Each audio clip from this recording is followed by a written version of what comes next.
এই ভিডিওর বিষয়বস্তু শিক্ষণীয় এবং শুধুমাত্র ছোটদের শিক্ষার উদ্দেশ্যে বানানো হয়েছে।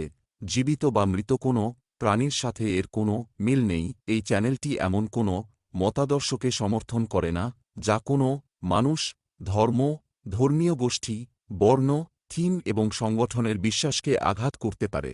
ফান টাইমস বাংলা নিবেদিত। আজকের গল্প কচ্ছপের দুধ।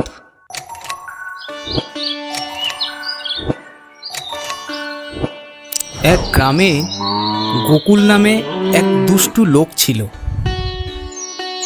সে ছিল গ্রামের মধ্যে সবচেয়ে বোকা,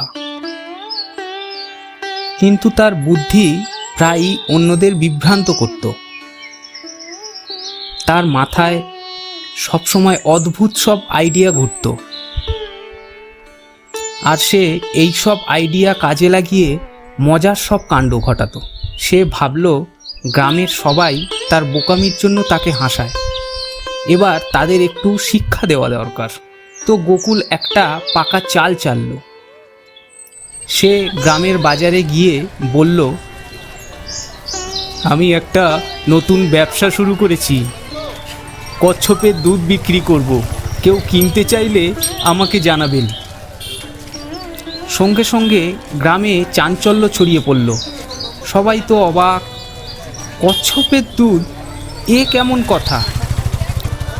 কেউই গোকুলের কথা বিশ্বাস করতে পারল না, কিন্তু গোকুলের মুখে এমন আত্মবিশ্বাস ছিল যে কিছু লোক ভাবল হতে পারে গোকুল সত্যিই কিছু জানে।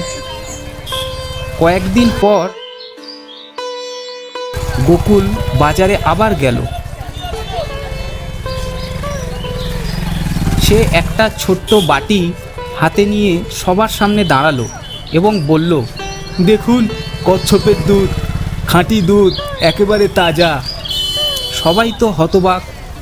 তারা ভাবল গোকুল হয়তো সত্যিই কিছু একটা করে ফেলেছে।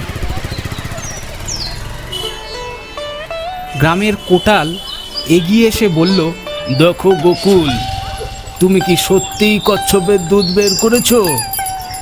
গোকুল মাথা নাড়িয়ে বলল, হ্যাঁ কোটাল মশাই, আমি কচ্ছপের দুধ বের করেছি, আপনিও কিনে দেখুন। কোটাল কিছুটা সন্দেহ নিয়ে বলল, কচ্ছপের দুধ? তা ঠিক আছে, আমি এক বাটি নেব, কত দাম? গোকুল বলল, এক বাটি মাত্র 5 টাকা। কোটাল তো অবাক, 5 টাকায় কচ্ছপের দুধ? সে ভাবল এমন দামের দুধ তো না নিয়ে থাকা যায় না। তাই সে 5 টাকা দিয়ে এক বাটি দুধ কিনে নিল। কিন্তু সেই রাতে কোটাল বাটির দুধ খেয়ে বুঝতে পারল যে এটা দুধ নয়, এটা তো নারকেলের দুধ। কোটালের মাথা রাগ চলল। সে গোকুলকে ধরতে গেল, কিন্তু গোকুল তো ততক্ষণে গ্রাম ছেড়ে পালিয়ে গেছে। পরের দিন সকালে গ্রামে গোকুলের কাণ্ড নিয়ে আলোচনা চলছিল। কোটাল বললেন, এই বোকা গোকুল আমাদের সবাইকে বোকা বানিয়ে চলে গেল, ওকে ধরতে হবে। তখনই গোকুলের চিঠি এসে পৌঁছালো। চিঠিতে লেখা ছিল, প্রিয় গ্রামবাসী, কচ্ছপের দুধ খুঁজতে গিয়ে বুঝলাম কচ্ছপের দুধ বের করা অসম্ভব, তাই আমি নারকেলের দুধ বিক্রি করেছি। কিন্তু এতে তো আপনারা কেউ কেউ বোকা বেনে গেলেন। তাই আমি প্রমাণ করে দিলাম বোকা শুধু আমিই নই, আপনারাও কিছু কম নন। এই কথা পড়ে গ্রামের সবাই হেসে লুটোপুটি খেতে লাগলো।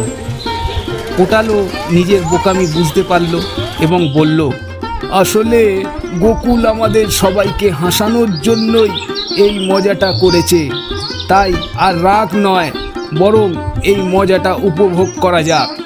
এরপর গোকুল গ্রামে ফিরে এলো। সবাই তার মজার গল্প শুনতে চাইতো, কারণ তার প্রতিটা মজাই ছিল একটা নতুন শিক্ষা আর সবাইকে একটু হাসানোর মন্ত্র। সকলকে ধন্যবাদ গল্পটি দেখার জন্য। গল্পটি যদি ভালো লাগে তাহলে চ্যানেলটিকে অবশ্যই সাবস্ক্রাইব করে নেবেন এবং পাশে থাকা বেল আইকনটিতে ক্লিক করে আমাদের পাশে থাকবেন।